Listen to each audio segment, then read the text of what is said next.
नमस्कार, मेरा नाम आज़ाद कबीर है। आप देख रहे हैं न्यू इंडिया न्यूज़। हरियाणा का ज़िला है मेवात और मेवात में 3 विधानसभा सीटें हैं, नूंह, फिरोजपुर ज़िला और पुन्हाना।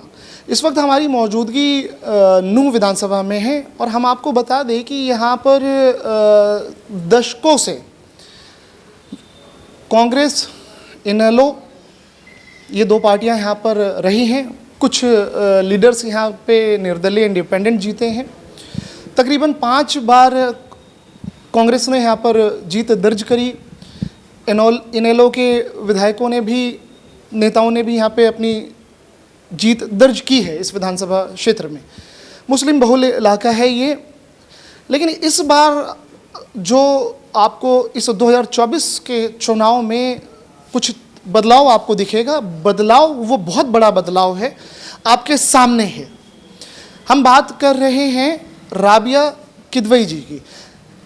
राबिया मैम के बारे में हम जानेंगे और आपकी मुलाकात करवाएंगे। राबिया जी, बहुत बहुत स्वागत है आपका न्यू इंडिया न्यूज़ पे। Thank you. बात करते हैं चेंज से। यहाँ हमने देखा कि जो जनता है, जिनको मेव बोला जाता है, मेव मुस्लिम बोले जाते हैं, मुस्लिम बहुल है आपका नूंह विधानसभा क्षेत्र। यहाँ पर कांग्रेस, इनेलो के अलावा और कोई ऑप्शन लोगों को नहीं मिला है। आप जानती हैं हम किसकी बात कर रहे हैं, जनता भी जानती है। जनता के बीच में हम गए, जनता कह रही है कि जी हमें थर्ड ऑप्शन चाहिए। क्या लगता है आपको, क्या कहना? बिल्कुल आप सही कह रहे हैं, यहाँ के लोग थर्ड ऑप्शन ढूंढ रहे हैं। इंतज़ार हमारा कर रहे थे और बहुत अच्छे दिल से लोगों ने बड़े प्यार से, बड़ी इज़्ज़त से हमें वेलकम किया है। आम आदमी पार्टी को वेलकम किया है, मुझे वेलकम किया है, उसके लिए मैं बहुत शुक्रगुजार हूँ। मुझे लगता है कि शायद हम लोग उतना उन तक पहुँच नहीं पाए जितना हमें पहुँचना चाहिए था। और यहाँ के लोग बिल्कुल रेडी हैं बदलाव के लिए और चाहते हैं कि यहाँ विकास हो। उस तरीके की राजनीति और सियासत जो आज तक यहाँ होती आई है वैसी नहीं चाहते हैं। यहाँ के यंगस्टर्स, यहाँ की औरतें विकास चाहते हैं, बदलाव चाहते हैं। जी राबिया जी, हम आपके बारे में, आपकी एजुकेशन के बारे में, आपकी तालीम और तरबियत कहाँ पे, हमें पता लगे आपने फ़ॉरेन से भी डिग्री ली है। एम आई राइट? ये हमें मतलब जानकारी मिली है। ये अभी तमाम चीज़ों पे आपकी बातचीत करेंगे। सबसे पहले हम आपके दादाजी के बारे में बात कर लेते हैं, AR किदवई साहब के बारे में। तो बताएं थोड़ा दादाजी। सो ही वॉज, वो यहाँ से राज्यपाल थे, गवर्नर थे 2004 से 9। और स्पेशली इस इलाके में मेवात की जो 3 विधानसभाएं हैं, नूंह का जो ख़ास तौर पे एरिया है, उन्होंने यहाँ बहुत डेवलपमेंट किया। इनफैक्ट बड़े फिल्मी स्टाइल में 20 साल बाद आज मैं आई हूँ। 20 साल से यहाँ किसी ने कुछ किया ही नहीं है उनके बाद से। 2009 में, 2004 में जब वो यहाँ राज्यपाल आए, उन्होंने मेवात इंजीनियरिंग कॉलेज बनवाया, उन्होंने यहाँ ITI बनवाया, उन्होंने गर्ल्स कॉलेज बनवाया, सैयद हसन मेडिकल कॉलेज बनवाया, उसके अलावा यहाँ नहर पास करवाई। एंड इंटरेस्टिंगली पिछले 20 साल से यहाँ और किसी ने ना कोई फैक्ट्री लेके आए, ना कोई कॉलेजेस बनवाए, ना यूनिवर्सिटीज़, ना schools. So what is happening? So और मेरा बहुत बड़ा रीज़न ये था इसको चूज़ करने का, क्योंकि दादा अब्बा की ख्वाहिश थी कि हम लोग उस प्रोग्रेस को, उस विकास को, उस डेवलपमेंट को आगे लेके जा सकें। ये दादाजी के आपके विकास जो कार्य हैं, डेवलपमेंट वर्क है, उसकी एक लंबी फहरिस्त है ना, एक लंबी लिस्ट है। अभी हम उस पर एक एक करके उस पर भी बात करेंगे। थोड़ा अब आप अपने एजुकेशन के बारे में बताएं। आप I am in fact journalism major graduate यहीं राजस्थान से, इंडिया से। और जो मेरे फॉरेन डिग्रीज़ हैं they were vocational courses. Masters में अभी IIM से कर रही हूँ, so which is still going on. वो एंटरप्रेन्योरियल डिग्री है मेरी, because I am also an entrepreneur, I run a business. अच्छा, एंटरप्रेन्योर भी हैं आप और जर्नलिज्म की भी आपने बैचलर आपने जर्नलिज्म में किया है। तो मतलब जो पत्रकार होता है वो सोसाइटी, समाज की है ना, वो समझ रखता है कि क्या वहाँ के मुद्दे हैं। अब हम बात करते हैं सॉरी, यहाँ नूंह में मैडम, नूंह में हम ये देख रहे हैं कि जनता के बीच में हम गए तो बहुत सारी समस्याएं गिनवाई है उन्होंने। सबसे पहले जो लाइफ का बेसिक जो चीज़ है वो वाटर है। यहाँ पे कोई गांव है, क्या नाम है, छपेड़ा नाम है, आई डोंट नो, मैं सही बोल रहा हूँ, नाम गांव का नहीं पता। क्या नाम है भाई साहब? छपेड़ा नाम है, छपेड़ा नाम है ना। तो छपेड़ा गांव में हमने देखा, वहाँ पे कुछ बुजुर्ग लोग बैठे हुए थे, तो वो कह रहे हैं कि हमें लाखों का, करोड़ों का पानी पीना पड़ता है। तो इस तरह की बात। बिल्कुल ये सही बात है। यहाँ पे पीने के पानी की बहुत किल्लत है और हमारी 5 गारंटियों में से एक गारंटी यही है साफ़ सुथरा और मुफ्त पानी। यहाँ पे लोग पैसे दे दे के टैंकर मंगवा रहे हैं और पानी अपना करवा रहे हैं पूरा। हम लोग ये मानते हैं कि दो बेसिक चीज़ें हैं, हवा और पानी, वो कम से कम उतना तो फ्री होना ही चाहिए। और उसके अलावा हम तो खैर बिजली भी 300 यूनिट फ्री, शिक्षा और स्वास्थ्य भी फ्री ही दे रहे हैं। तो यहाँ पे औरतें भी जितनी मुझे मिली गांव में, सबसे पहली उनकी दिक्कत यही है, सबसे पहली समस्या ये है कि पानी नहीं है, 24 घंटे बिजली नहीं है, सड़कें नहीं हैं, एंड गंदगी बहुत ज़्यादा है। यहाँ के गाँव में बहुत पिछड़े हुए गाँव हैं। आपको क्या लगता है, क्योंकि अभी आप डोर टू डोर आपको जाने का मौका मिल रहा है, आप गांव में भी जा रहे हैं, आप अंदर सुदूर गांव में भी आप जा रहे हैं, आप जनसभाएं कर रहे हैं, आप यात्रा कर रहे हैं, पैदल पथ यात्रा कर रही हैं, हर तरह से आप जा रहे हैं, मुलाकात कर रहे हैं, तो यहाँ पे और क्या लोगों ने आपको अपनी दर्द या अपनी तकलीफ, इश्यूज़ क्या आपके साथ शेयर किए, पब्लिक के इश्यूज़ जो उन्होंने अपनी ज़बानी आपको बताई? देखिए, यहाँ पे एक तो हैवी व्हीकल लाइसेंस के ड्राइवर्स बहुत सारे हैं, तो वो प्रोसेस को वो थोड़ा आसान चाहते हैं। दूसरा ऑफ कोर्स एजुकेशन, कारोबार, यहाँ कोई फैक्ट्रीज़ नहीं है। ऑल्सो यहाँ पे I think most of the people have done politics on Hindu मुसलमान, जातिवाद। लोग उस चीज़ में बदलाव चाहते हैं। जो यहाँ पे एक नेताओं ने इनको दबाने के लिए इस तरीके का माहौल बनाया है कि आप लड़ते रहिए आपस में और उसी में उलझे रहिए, आप विकास की सोचने का आपको मौका ही नहीं मिलेगा। तो उसका बदलाव यहाँ के यंगस्टर्स चाहते हैं और ये कुछ इनके मुद्दे हैं। सड़कें, लाइक आई सेड, यहाँ सड़कों का बहुत बड़ा मसला है। और अर्बनाइजेशन बिल्कुल नहीं है। आप यहाँ से आधा घंटा दूर, 20 किलोमीटर दूर सोहना को देखिए, वो अर्बनाइज्ड सिटी है। यहाँ पे बैंक्स नहीं हैं, यहाँ पे लोग आना नहीं चाहते। बहुत सारी अर्बनाइजेशन, मेट्रो कनेक्टेड नहीं है, रेल कनेक्टेड नहीं है। तो ये कुछ चीज़ें हैं जो मैं खुद भी यहाँ लाना चाहती हूँ, metro and rail connectivity. Metro और रेल आप लेकर के आना चाहते हैं। अगर आप यहाँ से जीतती हैं या आपकी पार्टी की सरकार बनती है तो अब जो भी स्टेट में आएगा तो वो तो फिर पार्टी लेवल पे डिसीजन होगा कि किसको समर्थन देना है। यहाँ ये सारी जो मुद्दे हैं उनमें से एक यहाँ पर NH का 248 की डिमांड, यूनिवर्सिटी की डिमांड, यूथ से भी हमारी बातचीत हुई, स्टूडेंट यूनियंस के लोगों से भी बातचीत हुई। बुज़ुर्गों ने, महिलाओं ने ये हमें बताया कि हॉस्पिटल में दवाइयाँ नहीं हैं, एक्सरे मशीन नहीं है, सिविल हॉस्पिटल, ज़िले का जो बड़ा हॉस्पिटल है वहाँ पर एमरजेंसी सर्विसेज नहीं है, ट्रॉमा सेंटर तो दूर की बात है। ये सारी चीज़ें, दिक्कतें हैं। बिल्कुल हैं। यहाँ के दो जिम्मेदार कौन है मैडम, किसे समझते हो? देखिए, दोनों तरफ जिम्मेदार हैं, एक जनता को या नेता को? दोनों को, या सरकार को? दोनों को। क्योंकि जो नेता यहाँ लोगों ने जिन पे भरोसा किया उन्होंने भी धोखा किया, और जनता भी इस चीज़ के लिए ज़िम्मेदार है कि आपको कहीं पे भी कोई कहेगा बटन दबा दीजिए, कहीं पे भी अंगूठा लगा दीजिए, कहीं पे भी साइन कर दीजिए, तो थोड़ा हमें भी ज़िम्मेदार होना पड़ेगा, हम किस वजह से लोगों को वोट दे रहे हैं। तो दोनों ज़िम्मेदार हैं। नेता तो डेफिनेटली जो काम कर रहे हैं वो नहीं कर रहे। जैसे मैं आजकल जहाँ पे भी जाती हूँ, लोग मुझसे कहते हैं कि मैम आपकी पार्टी थोड़ा लेट कैंपेन में आई और आप लोग थोड़ा सा पहले आ जाते, हमने तो उनको प्रॉमिस कर दिया, हमने उनको प्रॉमिस कर दिया, हमने इनको वायदा कर दिया। मैं सवाल ये पूछ रही हूँ कि जिन्होंने आपसे इतने वायदे तोड़े उनसे आप क्यों वायदा निभा रहे हैं? अपना मुस्तकबिल आप ख़राब कर रहे हैं कि हमने इनको वायदा कर दिया वोट देने का। वो वायदा तोड़ के उसी टूटी सड़क पे, उसी गंदी नाली पे खड़े होकर आपसे वोट मांगने की हिम्मत रखते हैं। आप हिम्मत नहीं रखते ये कहने की कि हम नहीं निभाएंगे वायदा, हमारे बच्चे की मुस्तकबिल के सवाल है। सो लोगों को भी अपने अंदर हिम्मत भी लानी पड़ेगी और ये भी सोचना पड़ेगा कि या तो आप 15 दिन सोच लीजिए कि आपको 15 दिन में क्या फ़ायदा हो रहा है, या आप सोच लीजिए कि अगले 5 साल आपको क्या करना है, अगले 50 साल आपको क्या करना है। तो बदलाव के लिए सबसे पहले तो हमें ठानना पड़ेगा ना कि हम किस वजह से इस इंसान को वोट दे रहे हैं। शैतान के साथ वायदे निभाए नहीं जाते हैं। तो अगर शैतान आके आपसे कह रहा है मुझसे वायदा निभाइए, मना कर दीजिए ना। तो ये तो 5 अक्टूबर अभी निकली नहीं है। तो ये जो लोग भी मुझसे कहते हैं कि आप लेट हो गए, मैं कहती हूँ 6 को लेट है, आप अभी मन बनाइए। So that is the way I see it. दूसरी इम्पोर्टेंट बात यहाँ हम देख रहे हैं कि जो बच्चे हैं, बच्चे जो यूथ हैं, यूथ में है ना 2 ग्रुप बने हुए हैं। एक ग्रुप जो है वो UPSC निकाल रहा है, सिविल सर्विसेज निकाल रहा है। एक ग्रुप जो है वकालत की तरफ जा रहा है, एडवोकेट बन रहा है, पढ़ रहा है। एक ग्रुप यहाँ पे बच्चे MBBS कर रहे हैं। अभी एक मुझे मिले बादशरा, एक मौलाना साहब, अब उनको मौलाना, एक कान टोल्ड हिम मौलाना, वो दाढ़ी थी, टोपी थी, कुर्ता पजामा था, दिल्ली यूनिवर्सिटी के करोड़ई-मल कॉलेज के वो टॉपर रहे हैं और प्रिंसिपल है गवर्नमेंट स्कूल में।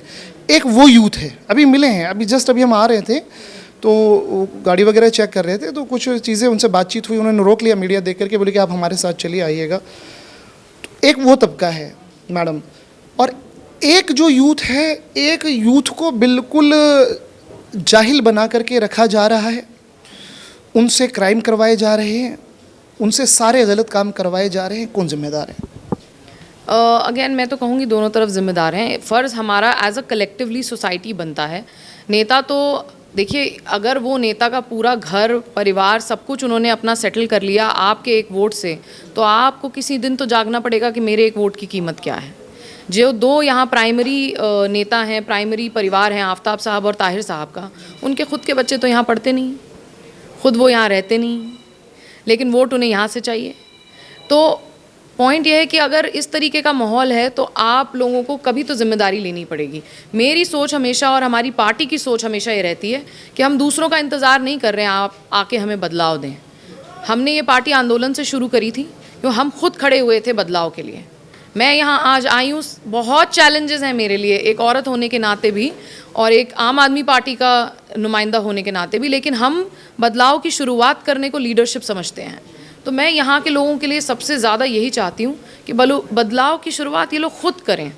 नेताओं को ऊपर उंगली आप उठाने, it doesn't make much difference. और डेफिनेटली उनकी गलतियां हैं, ऑफ कोर्स उन्हीं को आपने जिम्मेदारी दी, उन्होंने नहीं निभाई। यहाँ पे तो इवन जो एनुअल ग्रांट आता है वो भी लैप्स होता चला गया, इन लोगों ने इस्तेमाल तक नहीं किया। इस्तेमाल कैसे करेंगे, इनमें सोच ही नहीं है कि करना क्या उस पैसे का, वो लैप्स होके वापस चला गया। ये सवाल हमने पूछा था कि आप कांग्रेस के विधायक सिटिंग, उनसे हमने पूछा कि फ़ंड का इशू रहा है आपको, कह रहे कि नहीं फ़ंड का तो नहीं, हम ऑपोजिशन में रहे हैं और हमारा जो एमएलए लेट फंड है वो भी हम यूटिलाइज़ नहीं कर पाए। तो बाकी गवर्नमेंट का फ़ंड आपको कैसे मिलेगा, क्या है ये सब क्या है? नहीं, जैसे उन्होंने कहा एमएलए फंड उनका आया, वो लैप्स हो गया, उसी की मैं बात कर रही हूँ। और ऑपोजिशन, वो अब कह रहे हैं ऑपोजिशन क्या, 10 साल कांग्रेस थी यहाँ, वहाँ क्या तब क्या कर रहे थे ये लोग? तो ये किसी एक पर्टिकुलर इंसान की बात नहीं है, किसी एक पर्टिकुलर पार्टी की बात नहीं है। आज भी जो लोग उनको वोट दे रहे हैं वो किस बेसिस पे वो वोट मांग रहे हैं? तो वो तो वही धोखेबाजी वाली बात है। अच्छी अच्छी बातें वो कर रहे हैं, लेकिन एक्चुअल में उन्होंने करना यही है जो वो कर रहे हैं। अभी यहाँ पे सबसे बड़ी बात ये, जनता, यहाँ की नूंह विधानसभा की जनता आप पे उम्मीद और एक आस है मैडम। वो आस और उम्मीद ये कि ठीक है कि दो ग्रुप है यहाँ पे पॉलिटिशियन का, दो घराना है, उन्होंने यहाँ पे मेवात में, जनता कह रही है, हमारे शब्द नहीं है, कि है ना कब्जा कर रखा है। तो या जनता उनकी गुलाम बनी पड़ी है या उन्होंने उनको गुलामी में डाल रखा है? मेरे हिसाब से उन्होंने उनको डाल रखा है। जैसे इनकी आप स्पीचेस सुनिए दोनों की, तो ये लोग कहते हैं आप पुलिस स्टेशन जाएंगे, आप थाने में जाएंगे, मैं निकलवा लूँगा। लेकिन रखना आपको उसी में चाहते हैं ये कि आप जाइए पुलिस थाना ही, आप उससे आगे मत बढ़िए, आप कुछ तरक्की की बात मत करिए, आप जाइए पुलिस थाना, निकाल मैं लूँगा। तो ये सोच नेता ने यहाँ के लोगों में डाली है कि मेरा काम है कि आप वही पुराना काम करिए, 20 साल से 50 साल से लड़ते मरते रहिए, झगड़ते रहिए, मेरा काम ये है कि आपके लड़ाई झगड़े को मैं हवा दूंगा। तो ये गुलाम बनाने के लिए ही उन्होंने हरकतें करी हैं। और जितनी भी वो इस वक्त भी पॉलिसीज़, जिस तरीके से वो चुनाव लड़ रहे हैं, वो चुनाव का पैटर्न ही लोगों को गुलाम बनाने वाला है। पैसे ले लीजिए, हमें वोट दे दीजिए, आप ये पेट्रोल डलवा लीजिए, हमें वोट दे दीजिए, आपको मैं थाने नहीं जाने दूंगा, मुझे वोट दे दीजिए। ये पैटर्न ही गलत है ना। आप बात ही नहीं कर रहे हैं ना विकास की, ना शिक्षा की, ना स्वास्थ्य की, ना कनेक्टिविटी की, ना अर्बनाइजेशन की। तो आप यहाँ के लोगों का क्या मुस्तकबिल बनाना चाहते हैं? दिल्ली वालों ने केजरीवाल साहब पे भरोसा जताया था और पूर्ण बहुमत दिया, फुल मेजॉरिटी दी थी, सरकार बना दी, पंजाब में भी सरकार बना दी। अगर नूंह की जनता आप पे आशीर्वाद कर दे, ब्लेसिंग्स कर दे, दुआएं दे दे आपको और पूरी बहुमत के साथ आपको जिता दे, तो क्या बदलाव ला देंगे आप यहाँ पर? हम यहाँ पर 5 साल में नूंह को 50 साल आगे ले जाएंगे और ऐसा हम लोग स्टैंडर्ड क्रिएट करेंगे कि उससे नीचे फिर कोई हिम्मत नहीं कर पाएगा यहाँ पे काम ना करने की। उतना तो हम आपको करके दे देंगे। 5 तो हमारी गारंटीज़ हैं, जो सबको पता ही हमारा मैनिफेस्टो है। 24 घंटे बिजली, 300 यूनिट, फ्री पानी, फ्री शिक्षा, फ्री इलाज। उसके अलावा 5 चीज़ें मैं यहाँ लाना चाहती हूँ, यूनिवर्सिटी, सड़कें, कोई कारोबार, मेट्रो लाइक आई सेड, और रेल कनेक्टिविटी। तो हम, मेरा विजन ये है, हमें कुर्सी से कोई लगाव नहीं। अरविंद जी ने भी 2 मिनट में छोड़ दी, हम उन्हें यहाँ लाना चाहते हैं। हम यहाँ हरियाणा की जनता को तोहफा देना चाहते हैं अरविंद जी का, ये हमारी ख्वाहिश है।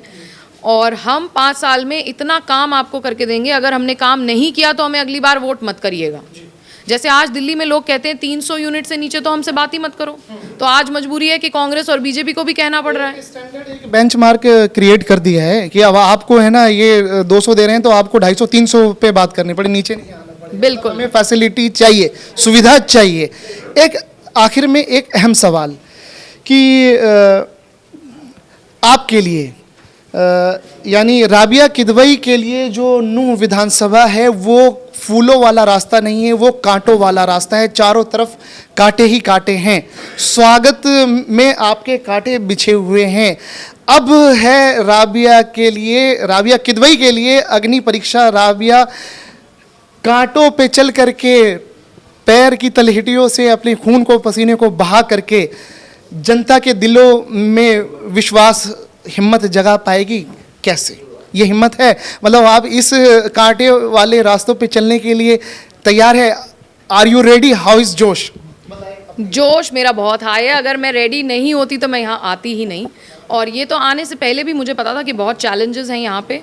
वैसे भी औरतों को सियासत में चैलेंजेस होते हैं, then as a Muslim woman मुझे और चैलेंजेस हैं, और इस एरिया में ख़ास तौर पे मुझे मालूम था क्या चैलेंजेस हैं। तो मेरी हिम्मत तो तोड़ नहीं सकती, कोई चीज़ तोड़ नहीं सकती। मैं यहाँ मजबूती से खड़ी हूँ, ना मैं इन परिवारों से डरती हूँ, ना ही मैं इन चैलेंजेस से डरती हूँ, ना कांटों से डरती हूँ।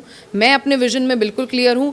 जैसे मैंने आपसे कहा, बहुत फिल्मी तरीके से 20 साल पहले मेरे दादाजी ने यहाँ काम किया, 20 साल बाद अब उनकी पोती आई हैं, बीच में किसी ने काम ही नहीं किया। तो हम अपनी कमिटमेंट, अपना वायदा नहीं छोड़ेंगे।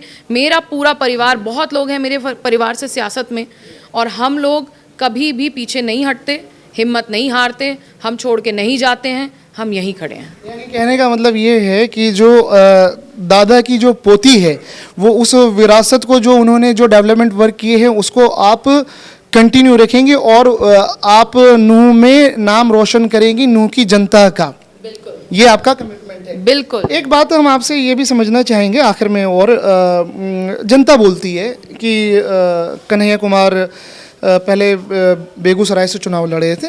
He is scholar, good speaker also, और डिबेट भी बहुत अच्छा करते हैं। जेएनयू के पास आउट हैं कन्हैया जी। तो दिल्ली में भी चुनाव लड़े वो मनोज तिवारी जी के अगेंस्ट में, उत्तर पूर्वी से। तो क्या हुआ कि बताया ये जाता है कि एक ज़िले में एक, चाहे अब सांसदी हो, पार्लियामेंट्री कॉन्स्टिट्यूंसी हो या विधानसभा, किसी भी नेता को चुनाव लड़ना होता है तो बोला ये पब्लिक कह रही है कि उनको एक जगह पे टिक करके मेहनत, जनता के बीच में मेहनत करना चाहिए। अब आप यहाँ आए हैं तो जनता के बीच में वो मेहनत करते, तो जनता के बीच में 5 साल रहते, आते जाते मिलते, अभी वो लीडर नहीं बनते तो लेकिन जनता लीडर बना देती, जिता देती। तो इस चीज़ को आप समझ रही होंगी कि जनता के बीच में रहना पड़ेगा, क्योंकि जनता चाह रही है, जनता भी है ना, थर्ड ऑप्शन चाह रही है, थर्ड फेज चाह रही है। दिल्ली में किसी को पता नहीं था कि आतिशी जी शीला दीक्षित के बाद एक फीमेल सीएम बन जाएगी। तो हमें नूह की जनता का नब्ज हमने टटोला। वो हो सकता है कि राबिया किदवई को भी वो एमएलए का ताज पहना दे, या हो सकता है कि आपको यहाँ की जनता आपको ना मिनिस्टर बना दे। लेकिन आपके लिए मैडम आसान काम नहीं है, अब आपके ऊपर है। अब आप क्या कहना चाहेंगे, कैसे करेंगे आप? देखिए, आसान उस इंसान के लिए होता है जिसका पर्पस ही वो हो लाइफ में, जिसकी ख्वाहिश ही वो हो। मुझे इस काम में बहुत मज़ा आता है। मैं एक राजनीतिक परिवार से हूँ और सियासत में मैं बचपन से हूँ। मुझे इस काम में बहुत सुकून है। बहुत इस क्रिकेट की पिच पे आप टिकेंगी? आप टिकने में, जैसे इंडियन टीम में राहुल द्रविड़ होते हैं, वो टेस्ट भी संभाल लेते हैं, वनडे भी खेल लेते हैं। टिकना सबसे बड़ी, जब है ना विकेट गिरती है तो टिकना होता है। तो क्योंकि आपकी सारी कामयाबी टिकने पे है। टिकने के आगे बहुत मजबूती से टिकेंगे, और वो मैं करूँगी जो आज तक यहाँ कोई नहीं कर पाया। तो हम बहुत खुशी से और बहुत दिल से करेंगे। अंत में 5 अक्टूबर को मतदान होने हैं। आप अपने इलाके की सम्मानित वोटर्स से, प्यारी जनता से आप क्या अपील करना चाहेंगी, क्या कहना चाहेंगी? मैं अपील ये करना चाहती हूँ कि प्लीज़ आप लोग, मैं गुजारिश करती हूँ, अपने भविष्य के लिए, अपने मुस्तकबिल के लिए आप 5 तारीख को झाड़ू का बटन दबाएं, मुझे वोट दें, यहाँ से मुझे विधायक भेजें, और आप किसी से ना डरें और ना ही बड़ी बड़ी बातों में आएँ। कौन सरकार बना रहा है, कौन बड़ा नेता है, कौन छोटा नेता है। जब आप बटन दबाने जाएं, अपने बच्चे की शक्ल याद करें, आप ये याद करें कि स्कूल यहाँ कैसे हैं, आपके घर के बाहर की सड़क कैसी है, और जब आपके यहाँ कोई बीमार पड़ता है तो आपके कितने पैसे खर्च होते हैं, बिजली नहीं आती तो कितनी दिक्कत होती है, पानी नहीं आता तो क्या परेशानी होती है। मेरी आपसे ये गुजारिश है, अपने लिए ये वोट करिए, अपने 5 साल ख़राब मत करिए और हमें एक मौका दीजिए आपकी सेवा करने का, आपकी खिदमत करने का। Thank you so much ma'am joining with us, आपने टाइम दिया। हम भी कुछ बातें वोटर से कर लेते हैं। मैडम जो हैं वो पैराशूट कैंडिडेट नहीं है, ये आप जो जनता है नूंह विधानसभा की, आपको ये जानना पड़ेगा कि अचानक नहीं आ गए हैं। पोती हैं ये किदवई साहब की, जो कि गवर्नर रहे हैं, और आप भी जानते हैं कि गवर्नर साहब ने, किदवई साहब ने कितने काम किए हैं। तो हम आपको, ये आपकी अपनी समझ होगी कि वोट किसको करेंगे आप, और आपके सामने एक विकल्प है और एक युवा है, यूथ है, पढ़ा लिखा है, जो बदलाव ला सकता है। अब आपको 5 तारीख को देखना है, सोच समझ करके फैसला लीजिएगा। Thank you so much ma'am joining. Thank you.